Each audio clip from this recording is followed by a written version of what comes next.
Hey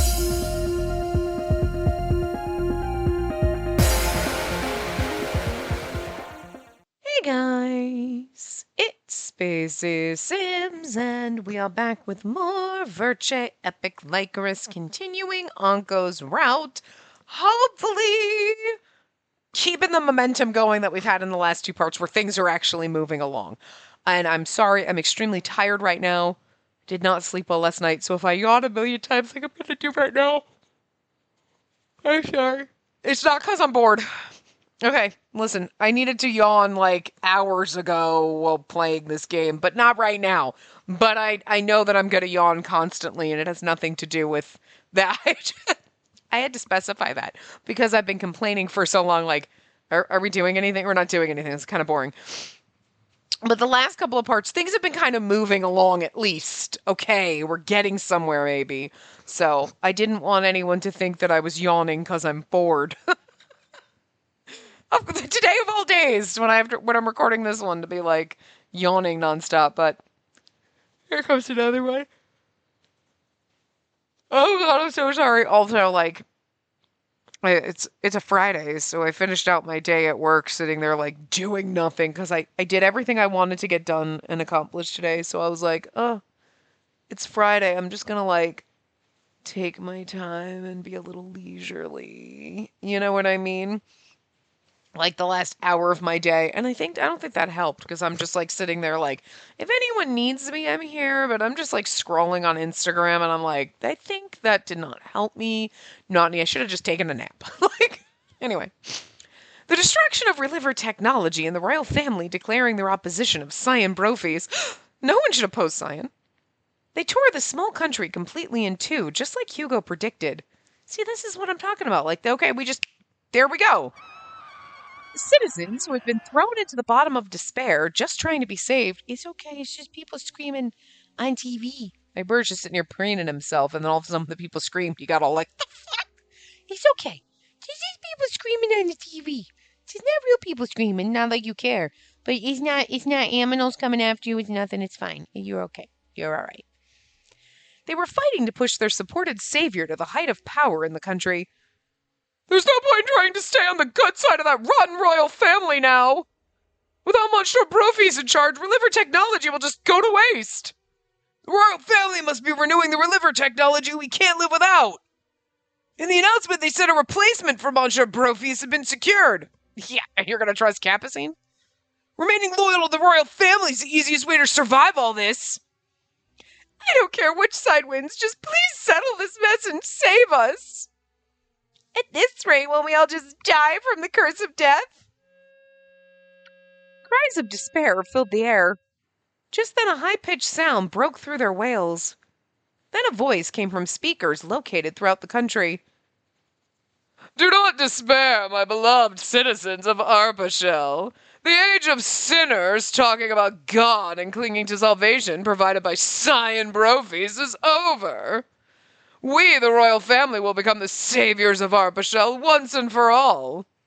We have in our hands the key that will let us purify this country of its curse of death. Lies. Damn it. Let me go. Oh, they have Adolphe. So, okay, yeah, they do. Never mind. I was like, liars. Right, I forgot. Adolphe's missing. We present to you the second drifter who arrived from the outside world.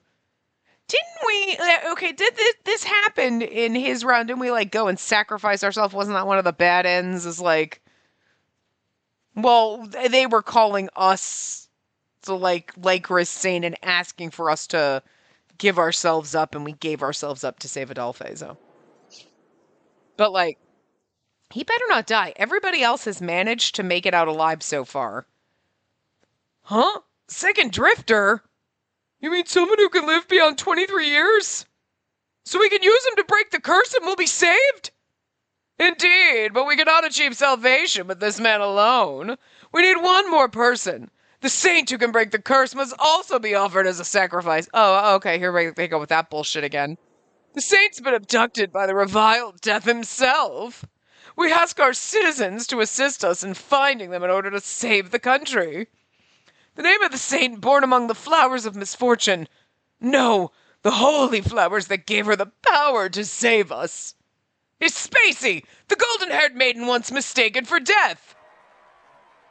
Well, aren't y'all going to be kissing my ass now? No, they're just going to hit me over the head and drag me to the... This never changes with these fuckers, huh? All right, so we're back on this fucking bullshit. Damn you! Not the game, the people in this country. Me? A saint? I was surprised to hear that, but there had been something far more shocking. Adolphe is the second drifter? He wasn't affected by the curse.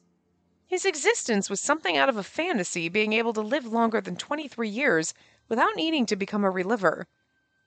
Don't tell me that's why he wasn't affected by the curse of the Lycoris. I had heard that the first drifter wasn't consumed by the curse and lived out a full life. The misfortune that stemmed from the curse also didn't have any effect on him.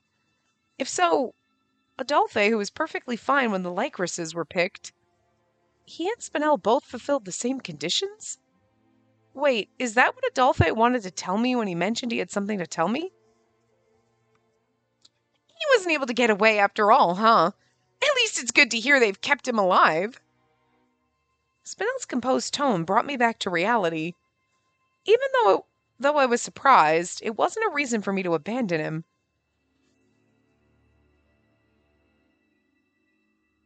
Did that say even thought? Okay. We have to go and save Adolphe. Even though they're saying he's the second drifter, he's still a human like the rest of us. If they use him as a living test subject, he'll die. To me, Adolphe was a dear brother I didn't want to lose. Isn't that right, Uncle?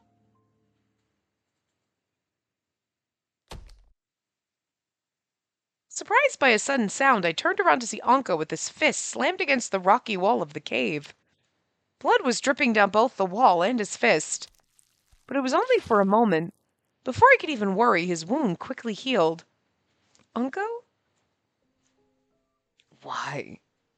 His low growl drowned out my voice. It was only Eve and Cyan.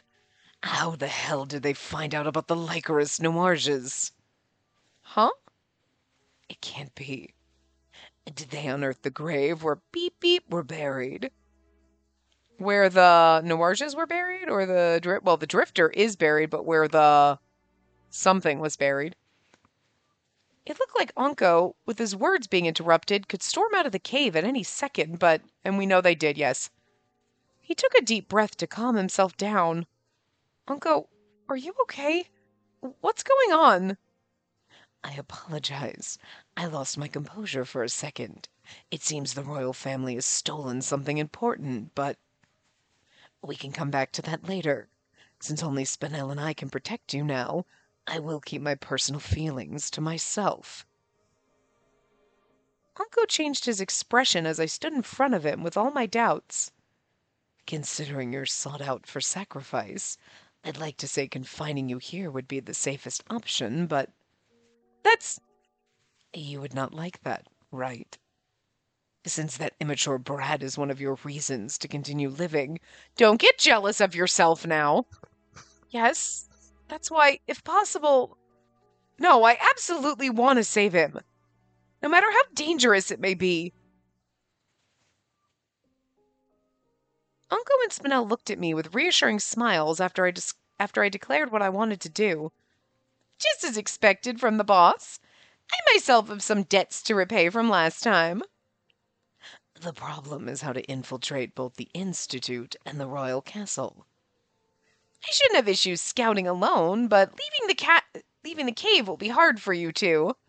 When the Royals said the reviled death, they were probably talking about Anko. I bet they're searching for both of you together. Rather than sneaking around, it might be better to wait for an opportunity to attack the Institute straight on. What a rash suggestion.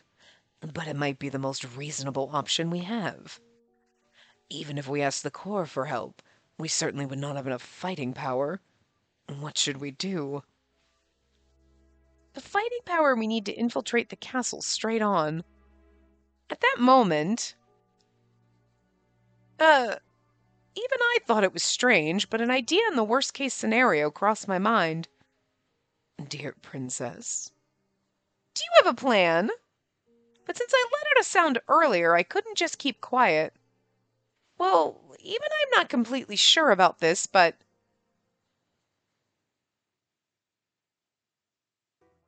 The moment I finished telling them my idea, their faces filled with visible shock. My, I am shocked. If you told a normal human, I would not be surprised if they said you were crazy, dear princess. Right? I thought the same thing myself. But at the same time, realistically, I don't think we have any other options. If between us we don't have the fighting power to move forward, no matter the means we use, if we don't increase our numbers of allies we have, if we don't increase the number of allies we have, or increase our number of allies. Again, they like to do, I feel like Tim and Ronald fight over, like, which sentence they want to use, which version, and then they just compromise by doing both. And once again, the two of y'all need to sit in the motherfucking corner and think about what you've done and stop being idiots. Anyway, we won't be able to save Adolphe. Even still. This can work. I agree with you. You have to take the war you can't win and change it to a fight you have a chance of winning. Considering you're saving someone's life, Spacey will also have to risk hers. Our opinions were split 2-1, but it seemed my desire to not give in had reached him. Understood, if that's what my dear princess desires. As the watchman accompanying you, no matter the obstacles on our path, I'll happily walk it with you. And that's the contract we made together on that day, after all. Unko, thank you so much. I'm assuming one of these endings leads to a bad end. Yeah, okay, we have one bad end. Yeah, okay. So there's two, like, normal ends. There's a salvation end, another just alternate end, and then there's a bad end. Oh, and a CG completion one. Oh, that's for the side stories. I was like, what's that? That's the side stories that we'll do at the... Okay, anyway. Because we only have 2 save files, so I was assuming one was a bad end, but... with Unco's sign of approval, we began planning how we were going to rescue Adolphe. He's like, you should just let him die. But also at the same time, as much as he hates Adolphe, it's kind of like Adolphe's in the wrong hands. So... Having the Institute stolen from me was a pain, but in exchange I was able to seize the Society's headquarters. I like the fact that we get to be Cyan. I get to be in his head. If I can't be in his pants, being in his head is, I guess, acceptable. At the very least, he was prepared with weapons and equipment to create relivers. Not nearly close to what I was used to, but if I fought according to my plans, I should be able to keep it until I could reach a point of resisting to some degree. And then I need to win over the people and use them as military power.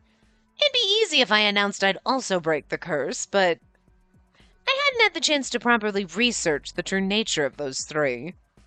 Publicizing something as truth, despite having no confidence in it, was against my ideals. But not the royal family and Capucines. I wonder if the supporter also considered that. Damn it! If only he'd applied that level of seriousness to his daily work. I think he knows by now that the supporter saw it. Director Brophies! As I was deep in thought, one of the guards I sent out to investigate the hospital came back to report their findings. We've confirmed that all the patients who were left in the hospital are here, except a young girl named Nadia Proust. There's a chance they're lying, but they all claim to not know anything about the Society, that they were just believers. Nadia Proust? Boro's little sister, huh? Perhaps Ordier, his supporter, moved her to their location to have her as a hostage against Boro. It was a pain, but throwing out the patients wouldn't help get the citizens on my side. I call over the medical staff from Cernival. Have them handle the patients immediately. Sir! Director, we have trouble! The moment I was done with that issue, another guard came running in. What is it this time? They're coming to the hospital above! Who the fuck fuck is they? All the Boros? The girl and the man the royal family's searching for! Oh.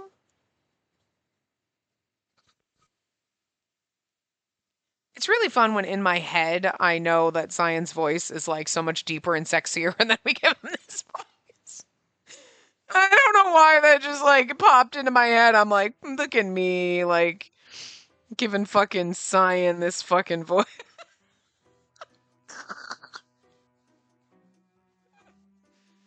While Spinell was gathering intel, Anko and I visited the hospital and were led to an empty hospital room by heavily armed guards.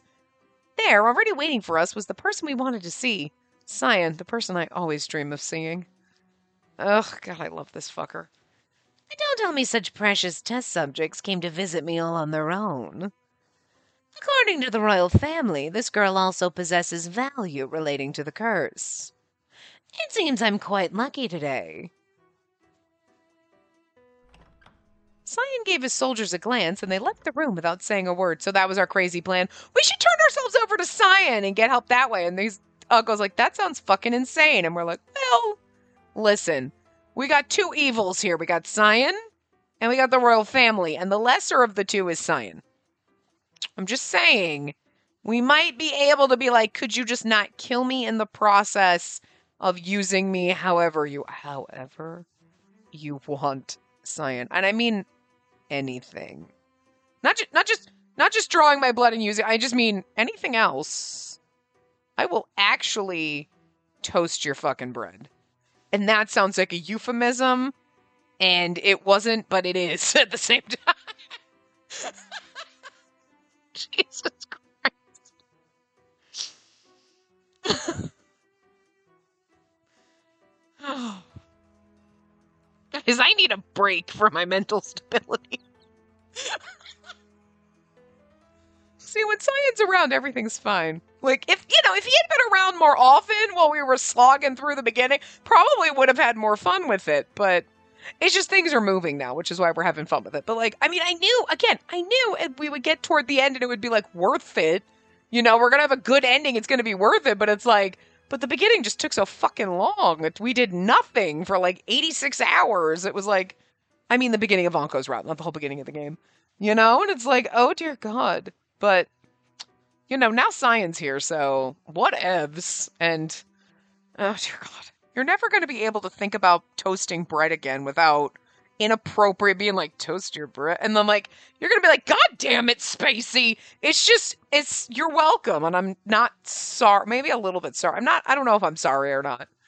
I don't know. But, like, when next time you go to toast bread and you just start laughing about it, and you're like, I can't explain it to you because someone's going to be there. Why is that so funny? And you're like, okay, so. And then you have to explain Cyan and his eating floor bread and then the whole thing and the fact that, like, it's a long story, and I don't know if other people are going to get it aside from all of us here. So, and so I am a little bit sorry that I said it, but also really not. Oh, holy shit. I hope none of you were drinking when I said that, in case it was... Maybe I'm the only one that finds it funny, but whatever. Anyway, I find myself humorous, so... As soon as we couldn't hear them anymore, Cyan got down to business. All right. Oh, that's not what you meant. I mean, I'm okay with this party here. You came to me in order to save the second drifter, no? Yes. But as it stands, we don't have the fighting power or the wisdom to do it. The princess boldly suggested wanting to unite against our common enemy, now that our battle with you is over. It was it was over for that time, but I don't know if it's over, period. As it stands for you, the royal family has taken your power, and if they capture us, that would not help you at all, would it? He was right. This was what shocked Anko, our one and only solution. I should have read that properly. Since we didn't have the strength, we should work with those who did, even if they were considered an enemy. I see. That conclusion isn't half bad. To do my research on you all, I'd first need to reclaim the Institute. But after that, what would you do? Cooperate with my demands? Absolutely yes. No question. No, we can't do that. Unco, Adolphe, even Spinel, I don't want them used as test subjects. And even if there is some kind of secret hiding within me too, I don't want to be tested on either. We'll do everything in our power to resist. Because I made a promise to the man next to me that I'd continue to live. As long as there wasn't something that required it, I wouldn't sacrifice myself. I mean, I feel like we could have made a compromise and be like, no, you are not going to use, like, listen, if you want to, like, draw blood, like, I'll give my blood to science, that's fine. But you are not, like, going to, like, basically kill me for the sake of this. Like, turn me, like, we know what he was going to do in the one thing. Like, basically clone me and plant me. Fuck that shit. But if you need some blood to figure that out, like, sure, okay. Like, okay. I mean, so not really a test subject, but, you know, offer my bodily fluid as assistance. Sounds kind of gross, but... Oh. I felt he was going to agree with me as he gave me a look that seemed to say he found what I said interesting. You've got guts. Far more than the girl who kept her head down with hesitation not long ago. Fine, I'll join your alliance. I'll also look for Karoon, whom I left behind, and bring him up to speed. Enjoy the brief freedom you have. Cyan's like, yeah, okay, sure. Because, like, once you think I'm back in power, you think I'm not going to kidnap your ass? We'll see. He won't, though. I hope not. Is that wind? Jesus, it's windy. As he said that, Cyan pushed a large stack of documents toward us. It was probably a compilation of all the details related to recent events. Without waiting for a response, Cyan stood up and left, perhaps to make contact with Eve. At the same time... Dear Princess... Uncle rushed over to catch me as I almost collapsed to my knees. I was so nervous. Jesus Christ, it really is windy out there. Holy shit. It's insanity. Where'd that come from? Was I able to tell Cyan everything? Was there anything I forgot to mention? You did not miss anything. You were brilliant. And to be able to stand up against the person that others refer to as God. You really have become stronger. I feel like I'll be left behind, which makes me feel a little lonely. You don't have to worry about that. The reason I can express my opinions is because you're by my side.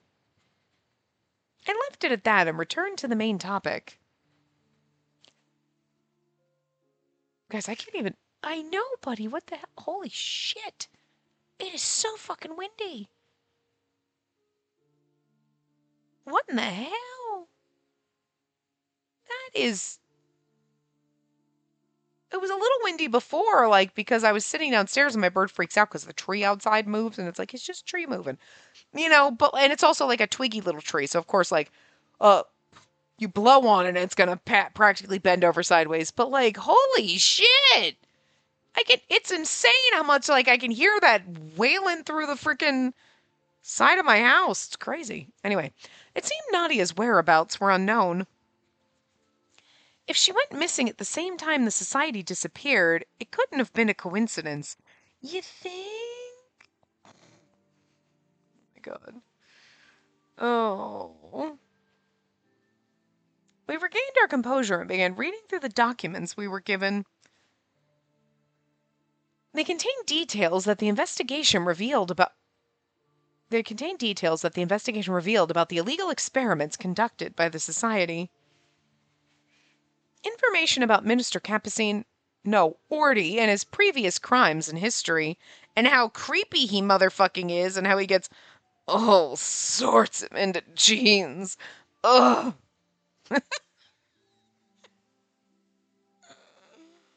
Details about the existence of someone called the Supporter who was cooperating with him were also written in the documents.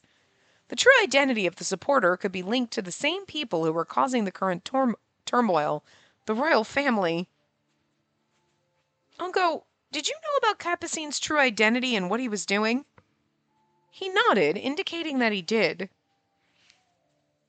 The heaviness of death hung around him, though of course I did not know his detailed history. However, as for Borrow's true identity, that was completely unexpected. You say that, and yet, in Lucas's route, you knew. So, I feel like. How did you. You know what I mean? What do you mean?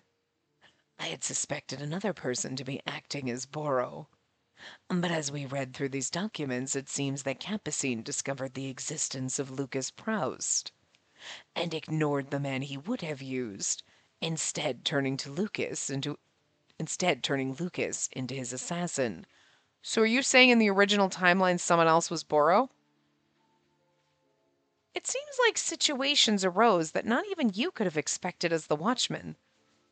After all this, I'm even more worried about Nadia since Capucine was her doctor. Yeah, you should be.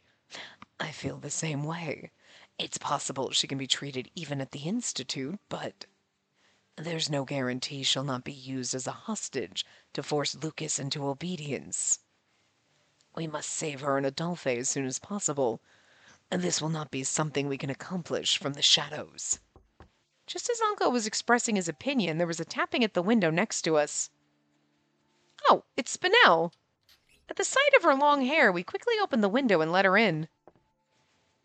Looks like the negotiations went well. Yeah, thankfully. What's the state of the town? As expected, the citizens are divided. The royals have majority support now that they're parading Adolphe around as second drifter. Is that so? If possible, I'd like to avoid a bloody tragedy between the divided citizens. But this is the royal family, the ones trying to sacrifice you and Adolphe, remember? If they died, that would just be consequence for their actions. You know, I kind of like the way if the royal family died, like, whoops. But I've been a burden to all the people of this country until now. I'd never willingly wish death upon them. Oh, no, not the citizens, but fuck the royal family. Take 'em down, eat the rich. You're pretty nice, aren't you? Yeah, a little too fucking nice. She is a woman of great virtue, but if the citizens were to clash, reclaiming everything would be out of the question. Even Scion Brophis is aiming to settle everything promptly. I wish the court would come to our side. Hugo and Eve absolutely will. But Eve, being vigilant of Scion after he targeted Adolphe, returned to the core and received Scion's message. Since the message wasn't directly from us, we didn't hear back, and before we knew it, the sun had set. We should have told him ourselves. I wonder if Adolphe is okay. I sat and thought in Nadia's hospital room, which I had borrowed for the time being. Considering they didn't have me, the other necessary sacrifice, I held on to the hope they hadn't begun their experiments, but if by some chance they had, what should I do? The worst outcomes were crossing my mind, leading me to not be able to sleep. My mind drifted to the knives in the kitchen. I did my best to endure the urge to go off and save Adolphe, and breathed a deep sigh. Just then the sound of footsteps passed in front of the room. Who could it be this late at night?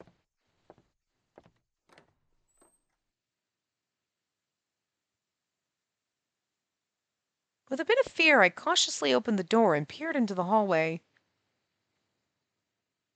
Standing there was someone I didn't expect. Scion was walking by with a large stack of documents in his hands. Awake this late at night. Fundamentally, we were enemies in this whole mess. Since there was no reason to speak to him, I thought to return to my room, but if you have something to say, spit it out. I don't have time to waste. He had noticed me. He had noticed me. That's how I would feel if he looked at me. There was no way I could go back to my room now, so I walked out in front of Scion and be like, no, I just heard someone walking and I was sus. I didn't mean to get in your way, but Scion bluntly said it didn't matter. Have you been thinking of a way to take back the Institute? Yes. I should have things figured out to some degree by morning. I considered the possibility of war, but the Institute remaining intact is essential to solving the curse. Unraveling the truth of the curse. Of course, that was something we also wanted. Cyan, doesn't it bother you at all that you've been betrayed by the country that you saved? Even though he had been driven into a corner, I was curious as to why was still set on continuing his research. I don't care. Keeping people alive is both my right as well as my obligation. Whatever absurd reason interferes, including betrayal, I will continue my research to keep people alive. By force, if necessary. I mean, it's kind of a funny way of stating it. It's like, I don't care if people betray me because my responsibility to keep people alive, and that's what I'm gonna do. And then he's like, I will force these fuckers to let me keep them alive. Like, the by force part is like, okay, you will live, damn it. But you know what I mean? Like, I don't know. Because to be fair, like, he's better than most. Like, listen. Cyan is questionable and very dark gray morally. Okay, let's be real. But, like, he's still a little bit better than most of us because, like, this whole place betrayed me. Fuck all y'all. You can die, bitches. Rot. You know what I mean? And he's like, yeah, no, doesn't matter. I have a responsibility, and it also piques my interest, so I'm gonna keep doing this and keeping these fuckers alive, whether they like it or not. Whatever. And it's like, yeah, no. I'd be over there with Dodd pushing the button to, like, blow half this fucking country up and let the people die. Like, fuck all them! It's not really the people's fault, but, like, royal family. But you know what I mean. Like Dodd's a little more like, fuck everyone because my mom died. Like, you know what I mean? Like, I don't know. They're both wrong and fucked up in different ways. Having received an answer with so much conviction, I was at a loss for words.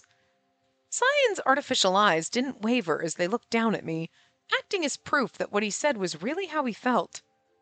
I see. Cyan wasn't a god because he was a genius. He used this mentality to gain the weapon of knowledge and became the god he is now. The mentality of steel, or a mentality of steel, sorry. If I were in Cyan's position, I undoubtedly would have succumbed to the betrayal, and my spirit would have been torn in two. I mean, again, well, yes, most of us, because we have emotions. He doesn't. Fair enough. I forgot about that. He's a robot, so doesn't mean anything to him. There was no way I could become as strong as he was, but when I wish to save those dear to me, I'd like to model that spirit. I'd need the confidence to believe that I could do anything in the coming chaotic days that lay ahead. Thanks, Cyan! Leans up, gives him a kiss on the cheek, goes back to our bed. And he's like, wait, what? Slaps him on the ass a little bit when listen. He might have a pancake ass, but still. With Spinel being at the hospital, there was no worry of Cyan Brophies causing harm to Spacey. I quietly snuck out of the hospital and made my way to the place that had been causing me so much worry. After being vigilant of my surroundings, I arrived at the resting place of my friend, with whom I had entered into a contract long ago. But the grave that had once stood quietly, surrounded by Lycorises, had been unearthed. A large hole was left in the ground.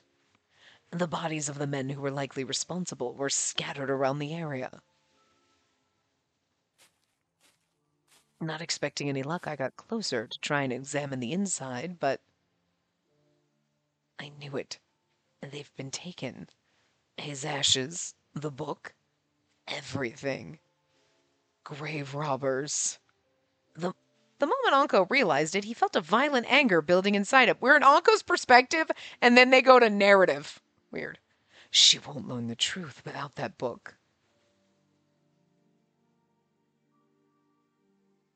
I guess we could read this either way, but someone stole the most valuable piece of information needed to discover the truth behind the curse. Adding to the insult, the memory of his dear the memory of his dear friend, who trusted him and kept his promise, had been trampled upon by foolish greed. It's really bizarre that they, instead of going other, and then they went Onko perspective, reading as Onko, reading a narrative. You know what I mean? Like, then they just, like, switched out of nowhere. Hearing footsteps, Onko reached into his pocket and turned around at Eve. He gripped the handle of his weapon and was prepared to draw it out when... Are you... His breathing stopped for a moment at the unexpected encounter. You are... the Drifter? Onko, you know who fucking Eve is. No, that couldn't be right. They do look alike, though. We'll be the best of friends, no matter how many times I become a reliver. I mean, I get it, like, he's running up and he's like, what the fuck? Oh, God, no. You know what I mean? Like, for a hot second. But it is kind of funny because it's like, Onko, you know who Eve is. You believed in me, fought and died. Could you be the person who was there by Spacey's side last night?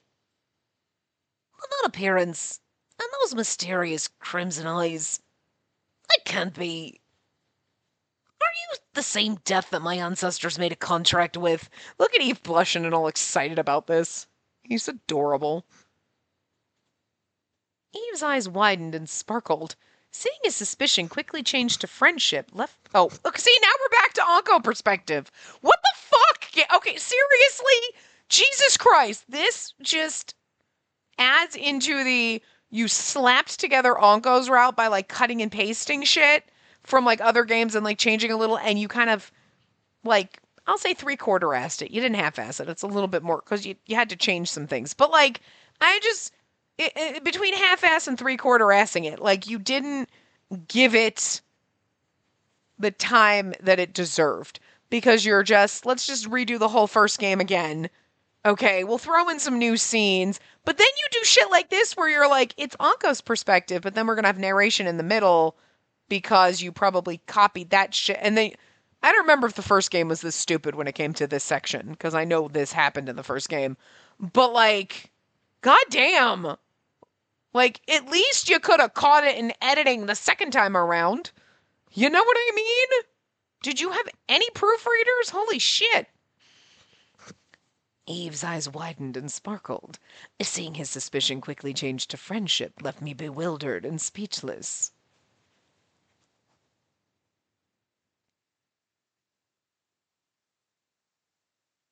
I have to, like, wait when the lines come up to see. Eve introduced himself and said his family name, and confirmed that I was the man who appeared to Spacey, and that I was the person who had made that contract with his ancestor. Because, I mean, it still says Onko on the side, but then it'll be narration like a third party, and it's like... I thought maybe everyone would be here, so I came looking for Spacey and the others, but... I'm happy to hear she's safe. I guess it's true that she formed an alliance with Cyan. Yes, currently Cyan Brophies has made the hospital his base of operations. After Eve promised to meet up there tomorrow. Wow, I never thought I'd be lucky enough to meet you during my lifetime. I knew it was worth it protecting these flower fields. I wish I could have met my grandfather too. You're just like the legend with those mysterious, beautiful eyes. You're really deaf. No way. Look at Eve hitting on Onko. With those mysterious, beautiful eyes. Oh, how romantic. He laughed with delight like a child. I had long lost my memories of those distant days, but to think someone so suspicious could be immediately accepted. I see you're as soft-hearted as ever. The words came out of my mouth instinctively. Huh? Did you say something? I hid my mouth and turned my head the other way in response. By the way, I am not deaf, but rather the watchman of death. I would appreciate your not mistaking me again. Oh, I see. I don't understand the difference, but sure thing. So, why are you working with Adolphe and his sister in the first place? It's a long story, but it stems from a contract I made with the princess in relation to the curse. Contract? Ah, okay, got it. So the girl you wanted to give the Lycorises to was actually Spacey. I could feel my body temperature quickly rising at the sudden, honest comment. See, he's a little labradoodle, but he's not stupid. He's stupid, but he's not stupid. You know what I mean? He's a little dumb, but he's not stupid. It's difference. He's dangerous when it comes to cooking. Well, it was true that the Drifter came up with everything, so the narrative became just that. And it had to be just a coincidence that the story overlapped with Spacey. But that was something I could not mention, and Eve took my silence as agreement. I always thought she'd be a human. Love stories about past lives were popular in Coen for a while. I'm right, aren't I? The fact that you're here means you're about to propose to her with a bouquet of Lycoris Noirges. Huh? No, you're wrong. If anyone's supposed to do so, it should be you. Go on and take as many flowers as you want. It sure feels good to know we were protecting the place for a reason. Oh, but could you tell me later on how it went? I mean, that's like a fairy tale. Love transcending life and death and all that. He's so adorable. Wait, don't pluck the Lycorises with your bare hands. Please, you have to listen to me. Oh, that's right. I just remembered this is exactly how he is. I rushed to stop him, who was so happy that he completely forgot about misfortune and was about to head to his own death.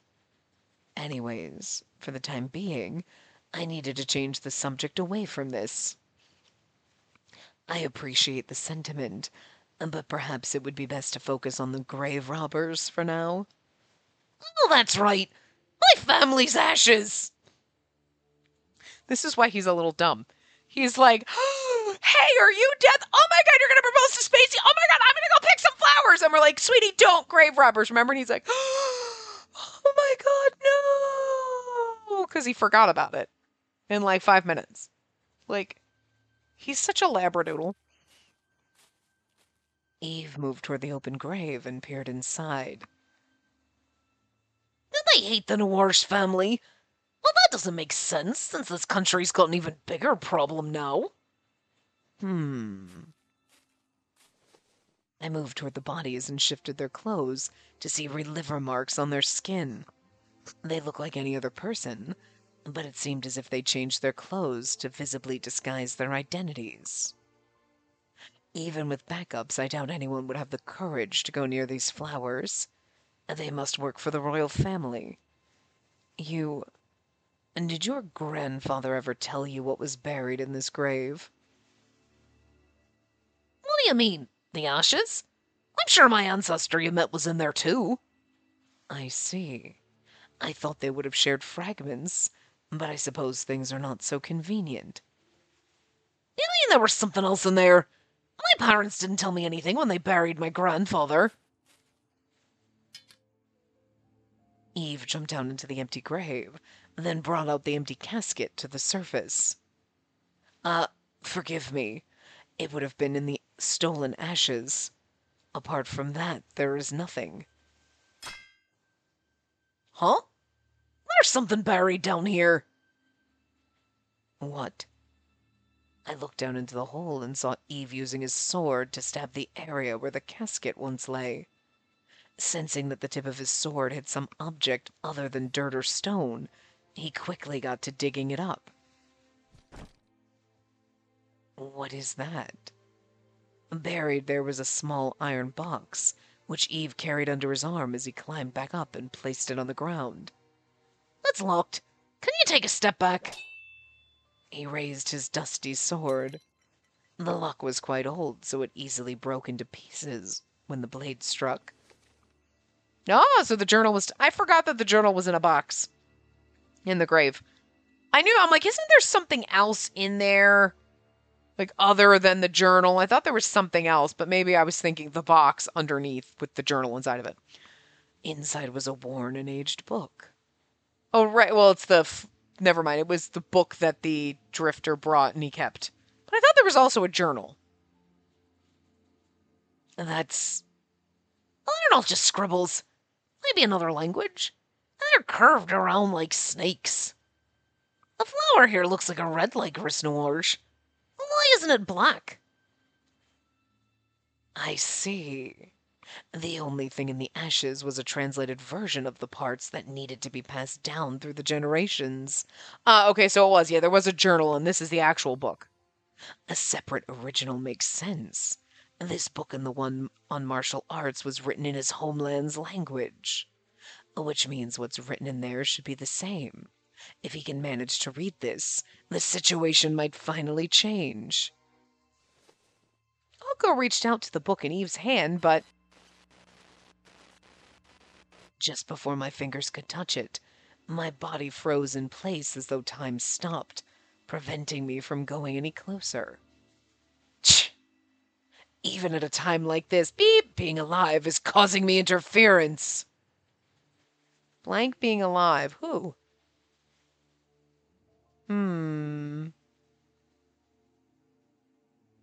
Who being alive? Because it's not a Dolphin.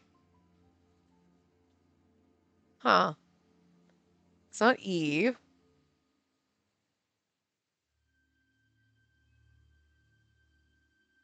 It's not Christine. Who being alive is causing you interference? Uncle, is something wrong? Can you read the words written there? Huh? Nope. I've never seen words as complex as these before. A shadow crossed Eve's face, and then they keep going back and forth between Onko perspective. Well, okay, that actually, to be fair, that could have been Onko saying, a shadow crossed Eve's face. Okay. He's still missing. Well, Mathis probably would be able to, since he told me his family worked on translations. I see. Well, then, all we can do for now is pray he's still alive and keep this book safe. Eve, would you mind keeping it safe for me? Huh? Well, I don't mind, but... I passed the old book over to Eve, who looked full of doubt. He looked at the book in his arms, then back to me, and responded strangely. Is it really okay for me to take it? I mean, if it's an important keepsake to you and my ancestor, then... Even if that were true, it'd be meaningless for me to have it. Things of importance are given meaning in the hands of important people. If you hold on to this book, I have no doubt you'll put it to good use. With all my bad luck, I felt it would be a waste in my possession. Above all, Eve had the natural quality of finding himself in fateful and crucial moments. Okay, I can't understand the language, but if you put it like that, I'll take great care of it. Soon the plans to save Adolphe will be carried out. I hope I can count on you as a soldier, or better yet, as a friend, Unco. With that, Eve held out his hand toward me. Of course, I could understand why he made that gesture, what he was asking for, but I reached out my hand. Just before I could take his hand, I changed my mind and dropped my arm. Why, though? I don't get that. Unco? I do not have the right to accept your friendship. Oh, is that it, or is he thinking he's not allowed to touch Eve? That day, that moment. Or are you just thinking about these? Go, Adolphe! You want to save her, right? Then just leave me and go. The me who left you behind, covered in blood, did not have the right. But it's also a little confusing. Well, it's because he's lived multiple timelines, I guess. Because it's kind of like Onko exists because everything that the normal blah blah blah, we kill ourselves. He finds us, he goes back in time, whatever. But then he also has memories of being Adolphe, being... Wait. Wait, Onko really is Adolphe? Sorry, okay. Uh, being Adolphe and leaving Eve behind and trying to go save me, but I was already... You know what I mean? So it's like he's got multiple timelines of memories, so it gets a little baffling, you know.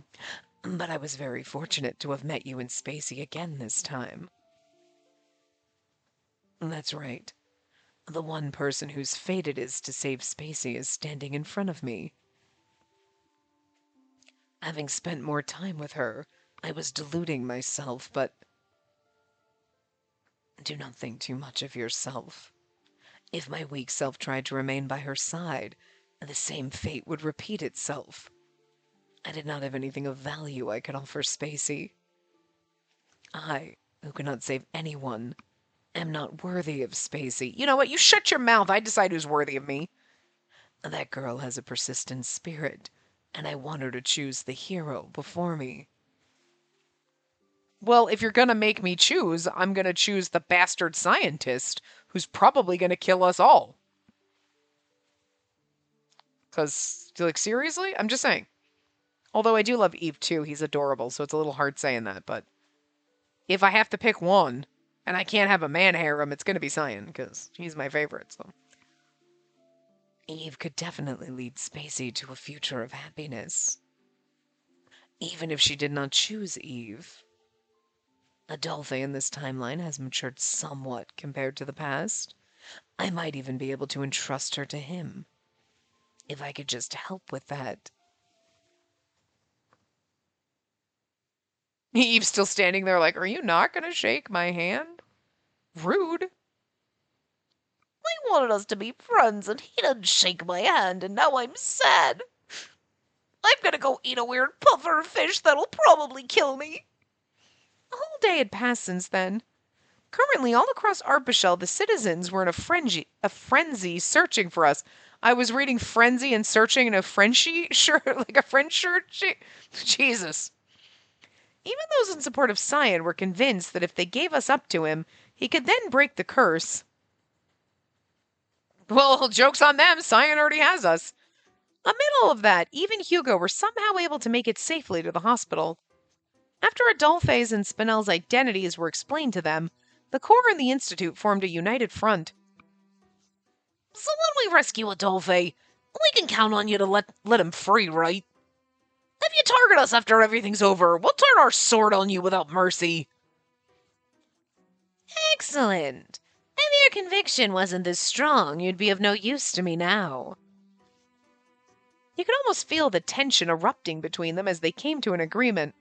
Yeah, they can fight as much as they want because they're going to kiss later. Listen, I'm just saying what goes on in the man harem stays in the man harem, okay? Well, no, because I share it with you. I'm just always just like, now kiss. No. But to think Adolphe was the second drifter. Oh, that's true. Hugo would have a heart attack and die if Cyan kissed Eve. He was hardy for his age, all because of that reason. He's probably well beyond the age of 23. If he wasn't, he wouldn't know the curse doesn't affect him. Mother raised him, so we might find out if we ask her, but making our way to the orphanage for that would be dangerous, and stupid and pointless and a waste of time. Let's not. Well, why don't we ask him directly after we bring him back safe and sound? Smart. See, sometimes the dumb labradoodle is intelligent. Everyone's gaze moved over to Cyan. So, do you have any plans for taking back the Institute? Since it's you, there's no way you'll be attacking without a plan, right? Cyan responded that it was only natural. The enemies we must be the most vigilant of are the supporter, who's leading everything, and the teacher. So if we can at least take them out, all that would be left are their pawns. And this is our chance at victory. Yeah, but now they got a lot of Boro clones. And Lucas would be on our side if we were like, we're here to save Nadia, so come on our side and save Nadia. But he's also brainwashed and drugged, so fair. Is Campesine also someone we should be going after? It'd be a waste of time to go after that underling. Well, that's blunt. Considering his past, he must be pretty envious of you. Spinel's expression seemed to express some sympathy for Campesine. That's what gets you. You don't start feeling sorry for him, and then she's gonna be like, "No, I kind of feel sorry for him." And then you're gonna see what he wants to do to Nadia, and you're gonna be like, "I regret ever feeling bad for you." Lucas Proust has been going around murdering relivers as Boro for the sake of his younger sister. If we can secure her, then on top of that promised treatment for her, we might be able to bring him to our side. Well, it would depend on the progression of her illness. If it's in a terminal stage, even I might not be able to help. I asked the patients here about her, and they mentioned she'd fallen into a comatose state before she was carried away. Huh? The information disclosed by Eve left me completely shocked. I can't believe it. Despite being so cheerful the last time I saw her. Perhaps the reason why Lucas seemed so desperate when we ran into him in the alley was related to Nadia's condition. Yes. Even more reason to secure her. I can't imagine the royal family or Capucine would give her proper treatment. Capucine's gonna give her treatment, it's just not gonna be proper or right or in any way, shape, or form good. Or just, it's all gonna be wrong, just wrong. The number of things we have to do keeps increasing. They're not bad missions, but they require more of our time. As everyone was talking, Cyan flipped through the stack of documents he was holding lightly with his fingers. He just likes to carry around paperwork even though he doesn't do it. Like paperwork, you know? I'm moving out tomorrow morning.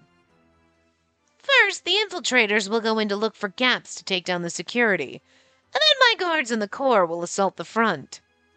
Everyone in the room looked at each other after hearing Cyan's proposed plan. We're not sneaking in underground in the Christmas tunnels? Because they're all red and green, you know? We're not going in there? Really? Shocking. Surprised. We spend a lot of time in those motherfucking tunnels. The infiltrators will be going in now. I'm sure they're on guard, which would make it difficult to get in for sure. There's no need for us to infiltrate. They're going to let us enter. We have the specimens here that they want so badly, right? I see. That's your big plan. That's true. If you're referring to Unco, Spinel, and myself, we could infiltrate the Institute by getting captured by the enemy. Cyan responded with a smug look that said that was exactly what he was thinking. It's true we would have you inside, but isn't that too dangerous? I mean, after being captured, if they torture you and run their experiments, that's the end of it, right? That means we'd have to strike before that happens. If the fighting starts, they can't start any of their experiments. Even after understanding the risks involved, I agree with Cyan's plan. Naturally, I do as well. Since the story goes that my dear princess here was taken by the reviled Death himself, being captured along with her would make things more convincing. If the two of you agree, then I won't oppose, but Hugo's like, I think you guys are stupid. But thinking about it in terms of fighting power, it'd be better if Spinel stayed here with us. To be honest, I'd want to guard the boss, but I guess we've got no choice. If the four of us, including myself, become their test subjects and go down at once, there's no recovering from that. We settled on a plan and began discussing our specific movements for tomorrow. You and that so-called Watchman of Death. Take transmitters, and after getting inside, follow my directions to disable security. Then, depending on the success of that, I'll take the lead and storm the front.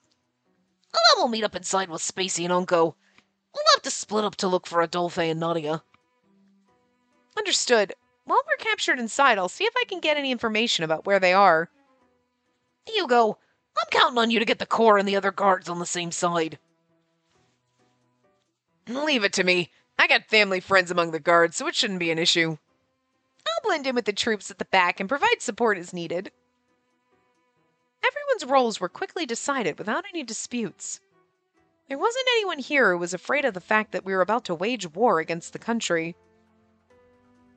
Especially even Hugo, who had a strong determination in their eyes. Well, because Hugo would be doing it for Eve. I mean, he loves Adolphe too. He's his friend, but he's like, if Eve says so, I'm going to do whatever he says. Listen, I'm just saying.